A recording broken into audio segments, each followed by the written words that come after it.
说话，说我很好玩是吗？菲菲，别怪你爸，我是担心你处理不好眼前的这些事情，我才悄悄跟着你。我爸让你做什么你都做，是不是？你说。你爸把他安置到这家医院，是怕他醒后闹事儿。这儿的院长也是集团出来的，都是老朋友，处理事情也比较方便。我们打点王丹周边的那些人，又要摆平王丹的那些事儿。我们就是想给你一个最好的婚礼。为我好，为我好就把我当猴耍是吧？菲菲，你爸做什么都是为了你，跟他好好聊一聊。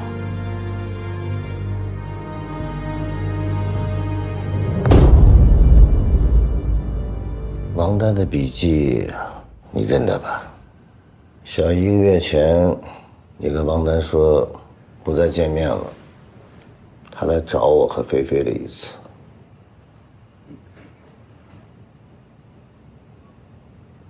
写下了这个保证书，说拿够了钱了就离开冰川。哎呀，见面的时候他们两个发生点争执，这王丹的手机就给摔了。这傻丫头啊，她就偷偷的把这个手机给拿回来了，想着修复了以后来偷看你们的聊天记录。那他这种人嘛，拿了钱那肯定离开了。事情都给你摆平了，你还有什么需求啊？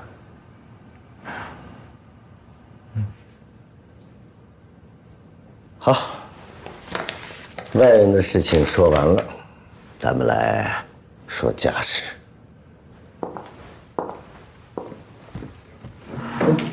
小杨，我们对你怎么样啊？你怎么看待我们这个家？你们对我很好啊。实话，实话。那你呢？你是不是还对我们有所保留啊？就像刘冰他们说的，这么多年来，你就像块招牌，我就像曹孟德。我再怎么注意，你再怎么懂事儿，难免还是会有风言风语，难免还是会有隔阂。不然一个女人也搅不起那么大的浪。您别说了，这事儿是我输什么输？叫爸。我这个人做事情，历来是看本质的，其他的都不重要。明白。股份我找曹律师尽快转回来。还是没有抓住本质。你们还真以为是为了赵强那点股份逼着你们结婚呢？反了，我还要感谢这次股份事件呢，你们终于可以结婚了，这也是我一直期盼的。股份呢，你留着，将来在家里，在集团说话都硬气些。哎呀，小杨，你是个好孩子，你们两个从小一起长大，青梅竹马呀，是有深厚感情的。那钱的事情可以处理，政商关系可以处理，男人那点事儿也可以处理。我们家做事的原则就是道义、感情。小杨，你爱菲菲吗？爱。菲菲，你爱小杨吗？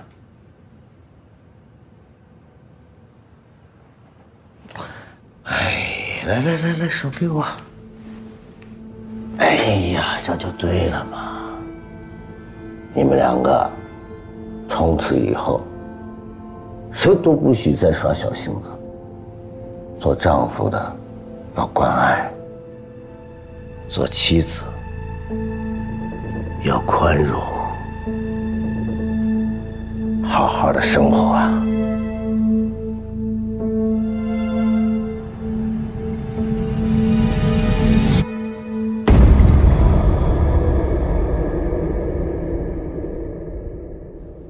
知道不知道人从楼梯上摔下去有多危险呀？幸好是受伤了，那要是嗝屁了，那是多大的事儿！你看看那愁眉苦脸的，你再愁眉苦脸，那倒霉事儿就追着你屁股后面来了。我要是你呀，就找个庙去拜拜去了，烧烧香。你跟我说想想死，锻炼我。不光是锻炼，也让你吸取教训，让你以后做事儿啊，不要那么逞能了。知道。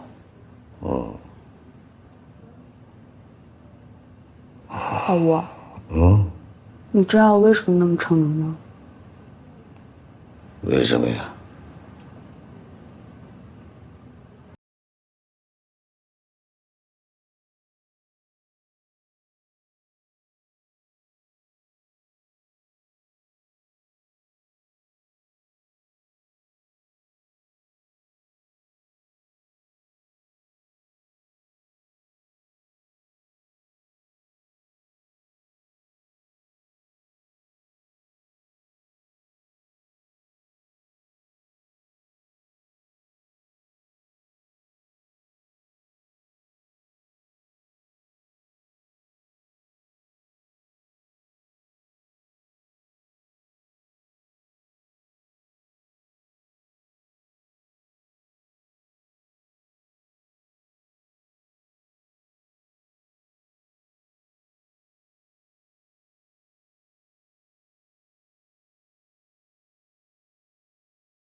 就能够见证你的美好时刻。你现在肩上的担子越来越重了。我们那代人能闯出来，要有胆子和手腕。所谓攻城容易，守城难。不过我看好你，因为你身上流的是我老吴的血，还有你这个强悍的妈。哎呀，我答应过你妈妈，要把我们的公主风风光光、快快乐乐的嫁出去。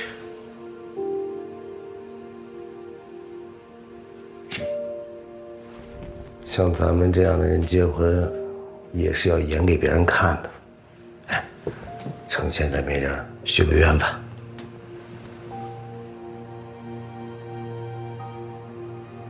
和每年生日一样，结婚这次，我许了一个一样的愿望：老吴慢点变老，我快点长大。婚礼呢，找一个小一点的地方办，低调一点。咱们那些老朋友、老领导们在里边的包房摆几桌就行了，大厅呢就交给他们年轻人去吧。媒体要注意，不能请，也不能进来。现在啊，能多低调多低调。这些事儿啊，都是菲菲自己操办的。菲菲长大了，她能处理好的。趁咱们现在能帮得动，多帮帮呗。等到以后帮不动了，那就看他们自己的福分吧。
对，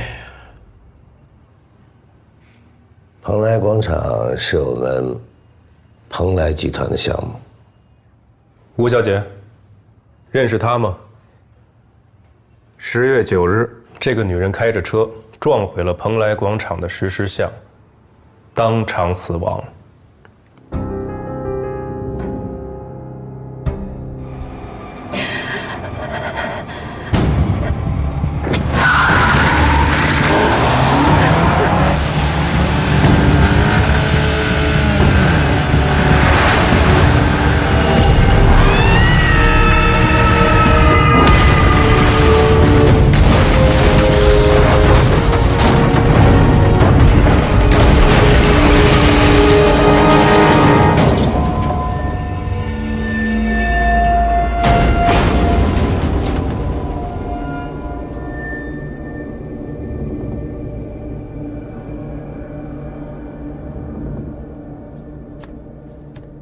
别人都觉得我是个幸福的人，只有一个闺蜜一针见血地说过我是个孤独的人。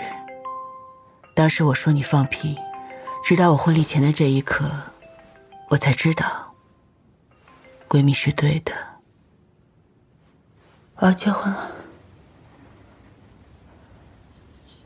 我该不该去？这种时候我只打给你一个人，我只是想听听你怎么说。你能不能就当做我在掷硬币，跟我说点什么？我以为自己把利益与情感分得很清，在这一团乱麻面前，我忽然犹豫了。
老吴，婚礼正常进行。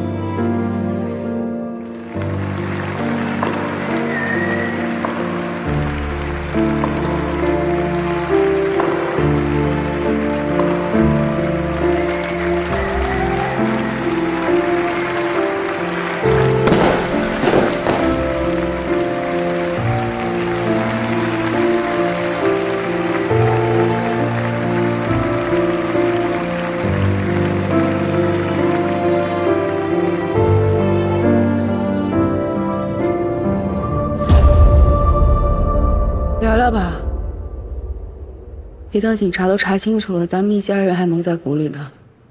王丹不是走了吗？为什么要瞒我呀？行，坐。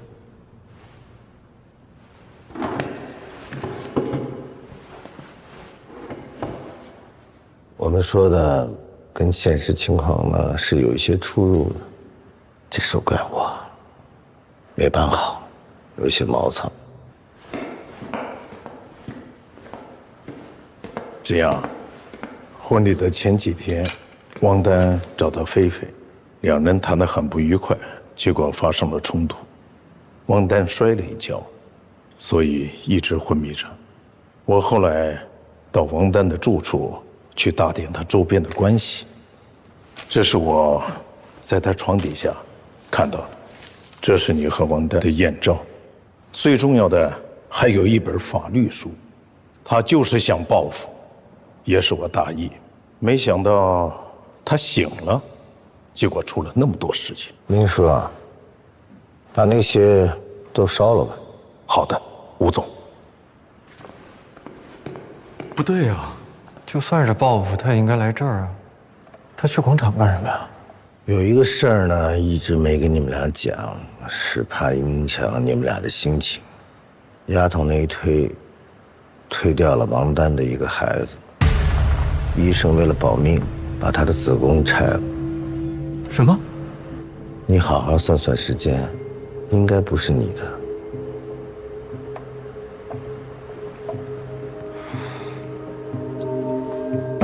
出这么大事儿，还让他们在这儿欢天喜地的办婚礼。一码归一码，这种人家结婚结的是2遍，下了大功夫。再说你又没证据，你怎么拦着人家？可是一个技巧，如果你想要查到东西，那就不能一上来就刺激对方的敌意。广场撞车，雕像底下藏尸体，这都是命案，警察会查清楚。但是王丹的伤瞒不住，大家可能都会受到牵连。与其3个人受牵连，不如1个人去。再说了，王丹这个事儿也不大，顶多算个意外伤害。我去。你去什么呀？跟你有什么关系？你刚出院。今天是你结婚大喜的日子呀，小杨，照顾好菲菲，照顾好家。一会儿曹律师和他的团队会上来给你们2个做培训，教你们怎么做，怎么说，怎么把事情推到我的头上。我去，爸，我去吧。你不能去，警察的办案流程我了解，咱们3个都要去配合调查的。我知道，但这个事儿是因我而起的，我应该去。而且现在王丹不是重点了，这明显是冲我们集团来的。雕像里有尸体，这也可能是冲我父亲徐鹏来的。反正不管冲谁吧，都应该我去。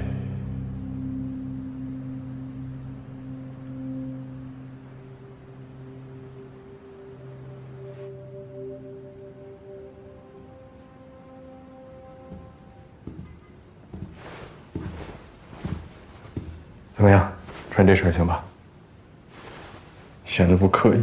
你放心，你进去拖点时间，我和我爸会把白骨的事情弄清楚的。就是刚结婚，就又要分开了。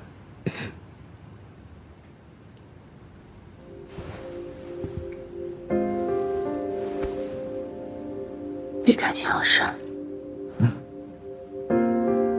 任何事情都要想清楚了再做，脑子要清清楚楚的，明白吗？好，走了。大哥。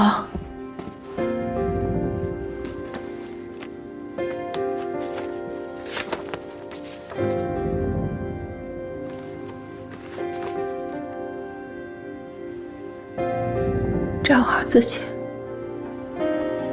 你也是。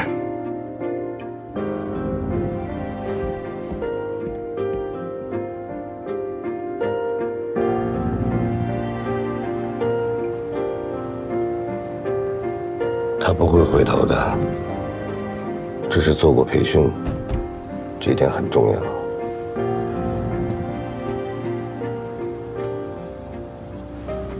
我知道。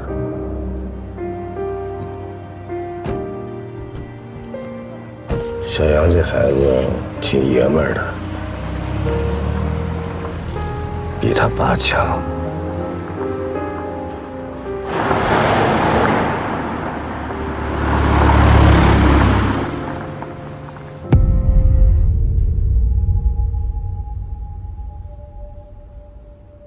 我该说的都说完了。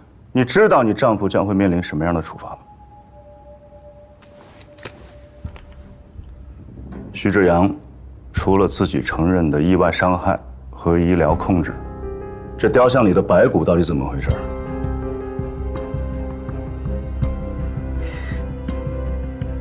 徐志阳会怎么样？我丈夫会怎么样？你说话呀！先别激动。好了，停一下吧，你出去休息。菲菲啊，其实很简单，你就记住2点就行了。第一，你所有的行为是出自于对你丈夫的担忧；第二，你不想说了或者说不下去的时候，你就哭。情绪是女人最好的武器。其余一切有我们呢。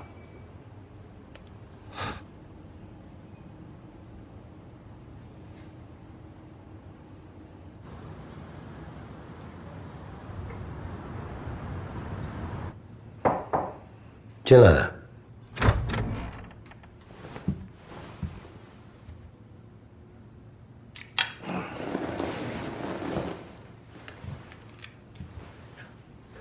都办妥了。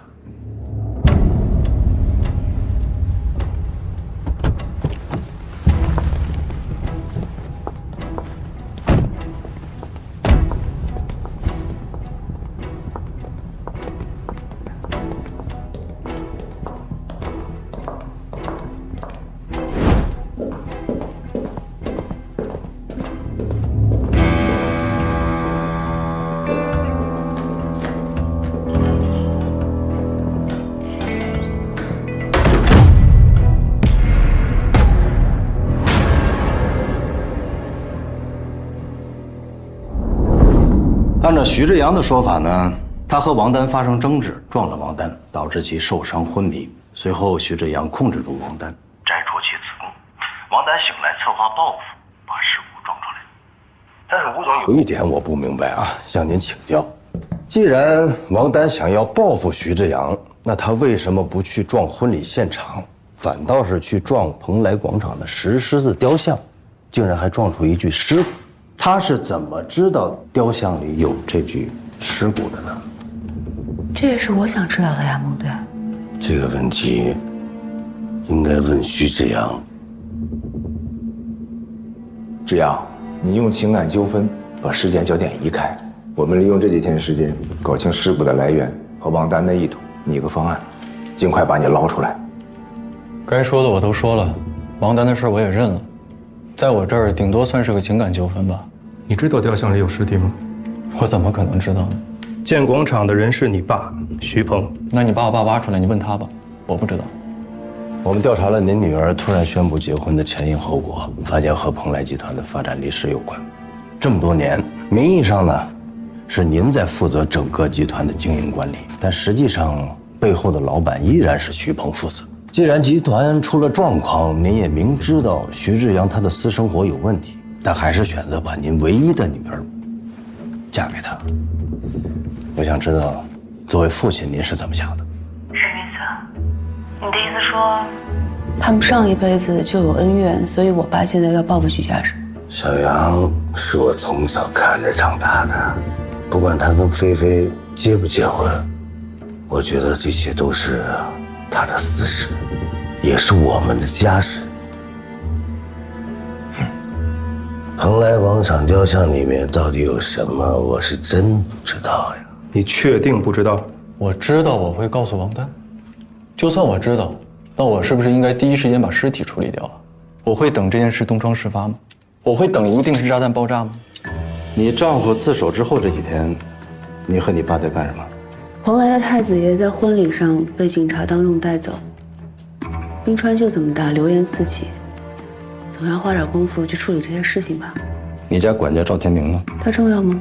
这几天我们通过调查发现，赵天明并没有去过集团办公室，也没有管过蓬莱广场的资料，而是去了医院，王丹住院的地方。他试图删除一段监控录像。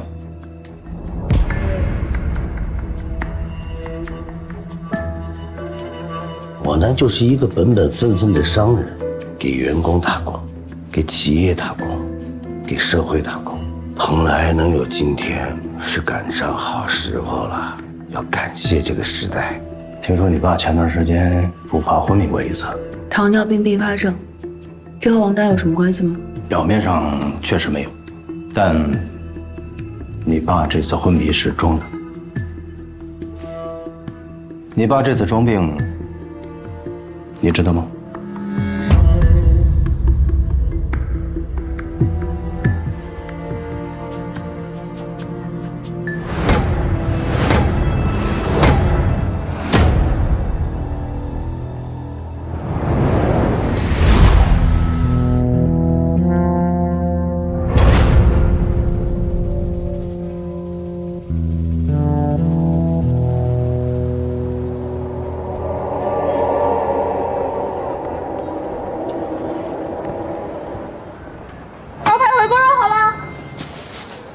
大姐，跟你商量个事儿呗。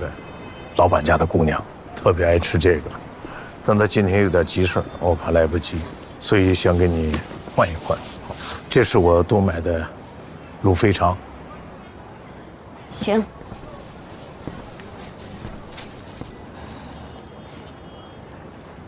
哎，兄弟，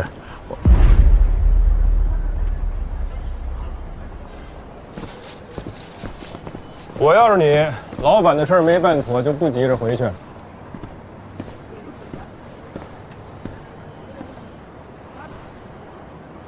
给他们父女俩单独聊聊的空间。好，您放心，饭菜我的人帮您送去了。吴小姐，你明说有点事耽误了。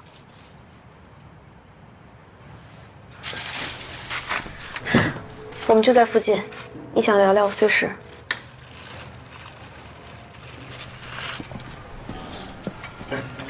那手机给我。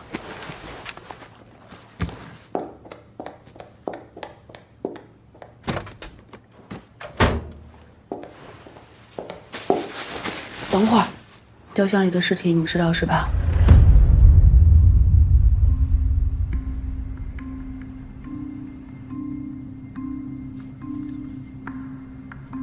有些事情呢，水太深了，我跟志阳商量过了，你还是不要知道了。我为什么不能知道？这种杂事儿，我们来办就行了。局面已经到了这个地步了，我必须要知道事情的真相。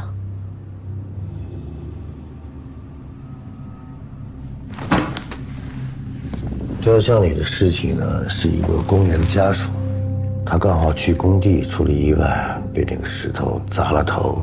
当时集团刚刚起步，你徐叔叔呢又借了一大笔高利贷，这个事情要爆开了，集团就完了。所以你徐叔叔呢就瞒着所有的人，给工人们放了个假，自己一个人把这事儿给做了。你当时都知道这个事儿吗？没有，我也是才知道的。那是条人命啊，爸。那些事情你没经历过，我跟你徐叔叔都是没有什么背景的人，都是被人被事推动往前走，没有回头路。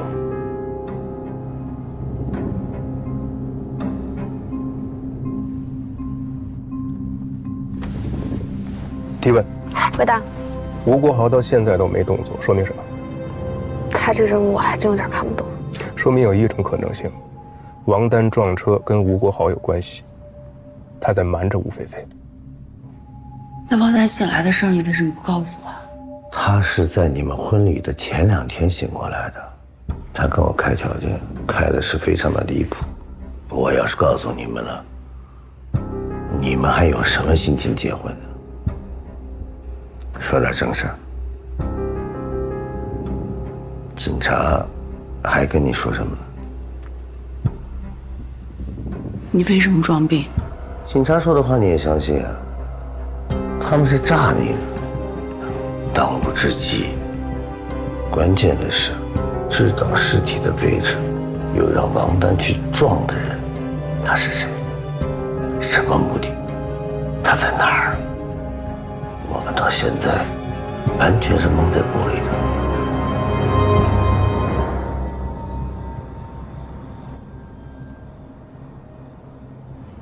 好饿呀，是。饿着点好，饿着点精神。师傅，你不总说得吃饱了才有力气干活吗？一码说一码啊。哎呀，你盯着，我们一会儿且得等着呢，尤其是父女之间。半个小时以后叫我。好的。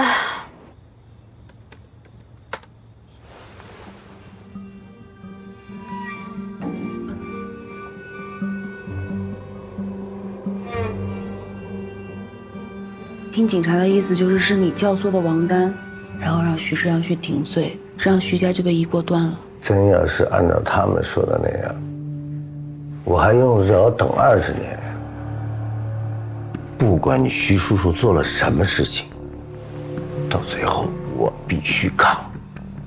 我们家做事的原则就是道义、感情。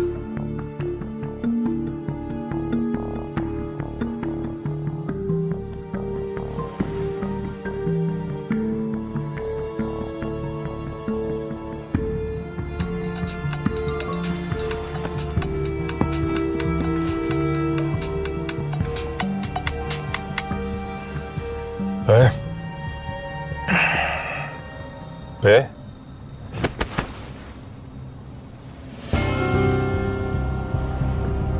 想问我，心愿已决。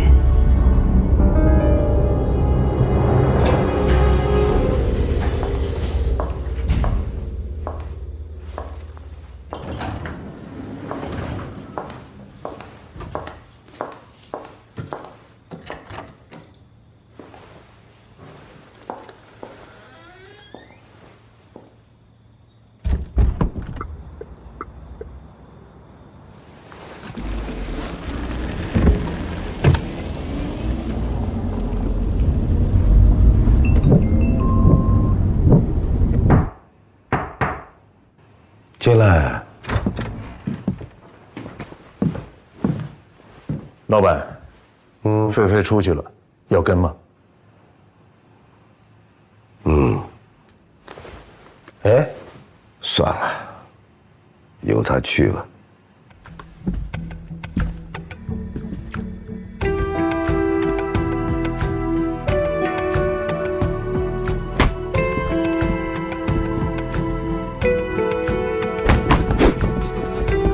一个人做正确的选择不容易，但是我相信你不是颠倒黑白的人。现在是法治时代，一切隐瞒只会作茧自缚。把疮疤揭开，你才能真正的保护吴先生，保住蓬莱集团。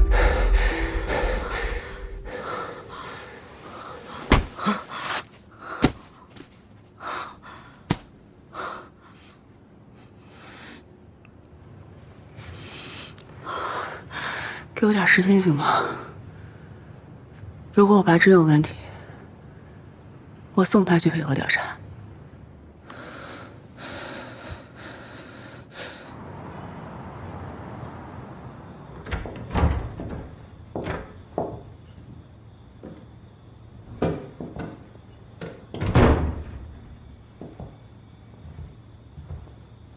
爸，我去找警察了。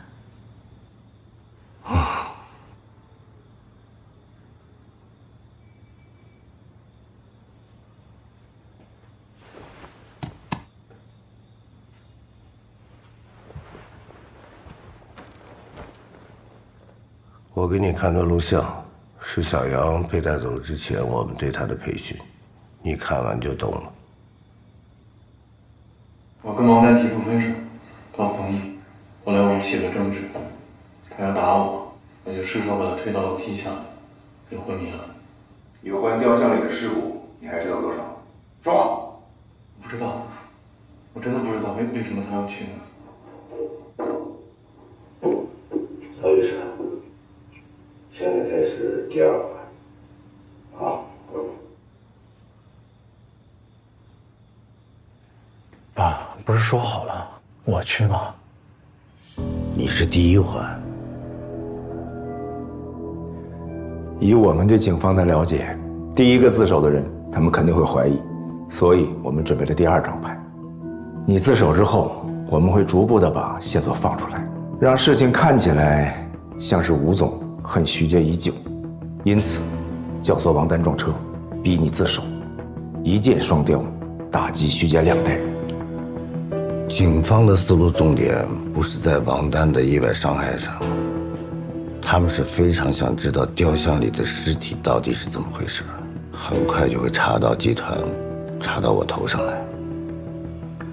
我去换你出来。不然他为……你听我说完。王丹是局外人，他去撞雕像肯定是有人指使他去的。这个人是谁？他的目的是什么？他还要干什么？我们不知道。敌人在暗，我们在明，这很危险。只有我进去了，才能给你跟菲菲多争取点时间来应对。明叔在外面也会帮你们，找到这个人。爸，还是为了蓬莱集团，活出我这老命去，也是应该的。小杨，你别太有压力。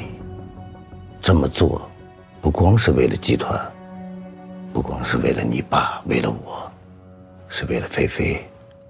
事实上，存在对王丹伤害的，只有菲菲。老爸替女儿去顶，这是天经地义的嘛。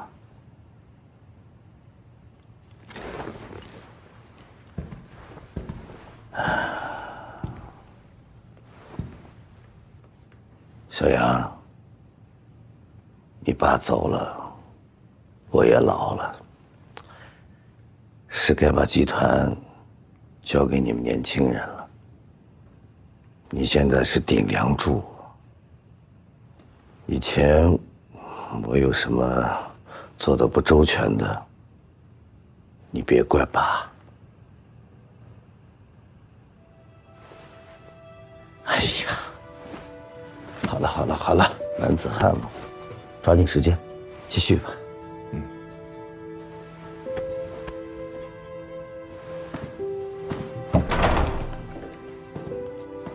为什么这些事情非要等到今天才告诉我？早点说不行吗？因为你演技不行啊，就你的演技，怎么能够把那些人搞定呢？你呀，外表坚强，内心太柔软。对不起啊，丫头，我是骗了你，但是我装病，不仅仅是想促成你跟小杨的婚事。其实爸爸老了，身体也不行，我要把你们推到前台，担起重任。这叫什么来着？你这叫老谋深算，用词非常准确。你还知道？对，老谋深算的啊！胰岛素泵，给买好了。哎呀，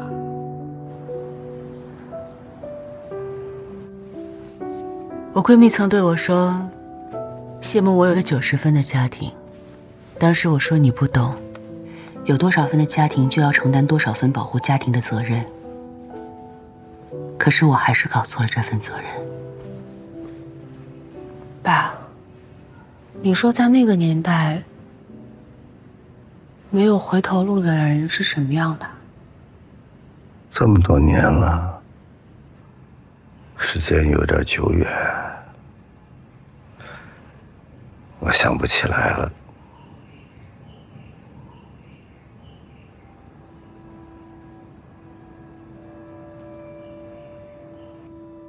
我要守的不只是一个家，我要做的不只是女儿，不只是妻子，是一个为了守护珍贵的东西，没有回头路的人。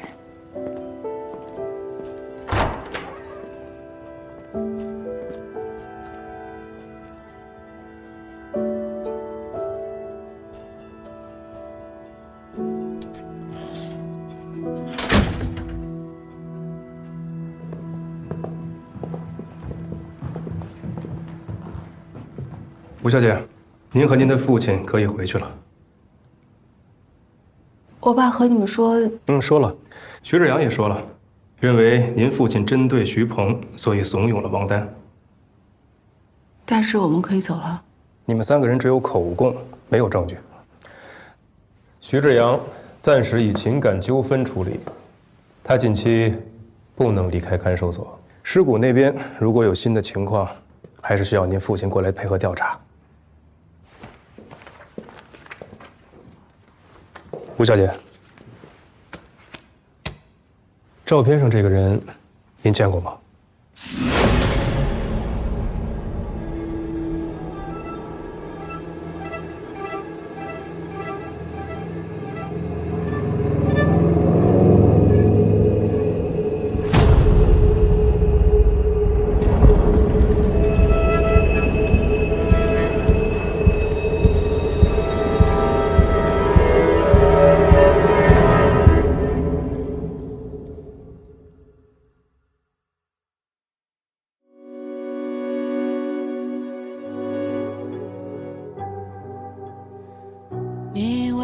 了一个答案，孤身守在门外。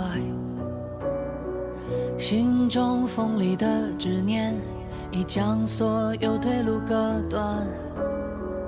蛛丝密布成网，每根都是引线。命运如刀，头顶高悬。你咽下多少无奈，亲手将门推开。该来的总会到来，你停下犹豫的钟摆。只有黑成人黑，才偿还